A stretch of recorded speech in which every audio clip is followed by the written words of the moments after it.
Film मिमी के लिए सर्वश्रेष्ठ अभिनेत्री के पुरस्कार की विजेता अभिनेत्री कृति सेनन, आपको रजत कमल का सम्मान।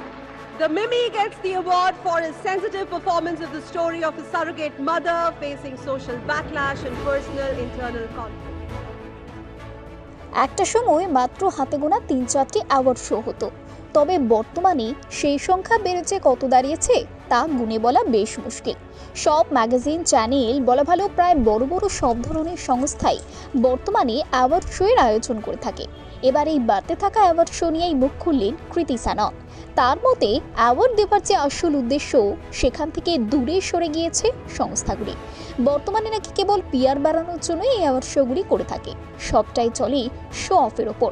সম্প্রতি পডকাস্টে একটি খোলামেলা কথোপকথনের সময় জাতীয় পুরস্কার প্রাপ্ত কৃতি জানান, ৯০-এর দশকের অ্যাওয়ার্ড ফাংশনগুলি কত সুন্দর ছিল, কতটা সারল্য থাকতো সেখানে, কিন্তু বর্তমানে পিআরের কারণেই শো অফ বেড়ে গিয়েছে।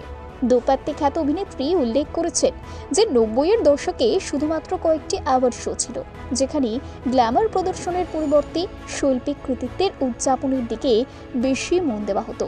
তিনি আরও জানান যে অভিনেতারা সাধারণ পোশাক পরে এসব শোগুলিতে আসতেন, সেখানে ডিজাইনার পোশাক পরার প্রয়োজন পড়তো না বা রেড কার্পেট উপস্থিতির উপরে এত জোর দেওয়া হতো না।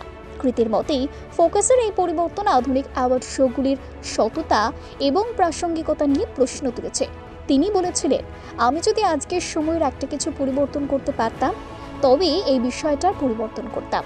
তবে শুধু এই বিষয়টা নয়, আরও অনেক কিছু রয়েছে পরিবর্তন করার মতো। বিভিন্ন পোর্টাল এখন একাধিক ইভেন্টের আয়োজন করে থাকে। এ প্রসঙ্গে তিনি বলেন, ৯০-এর দশকে ২টি অ্যাওয়ার্ড শো হতো বা সর্বোচ্চ ৩টি, এখন প্রতিটি পোর্টাল থেকে একটি করে অ্যাওয়ার্ড শো হয়। হঠাৎ করেই আমি অনুভব করতে শুরু করেছি যে এটা অত বড় ব্যাপার নয়।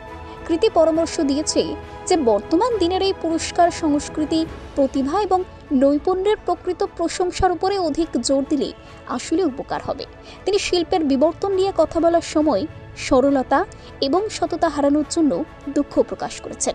Bureau report, TV 19 Bangla.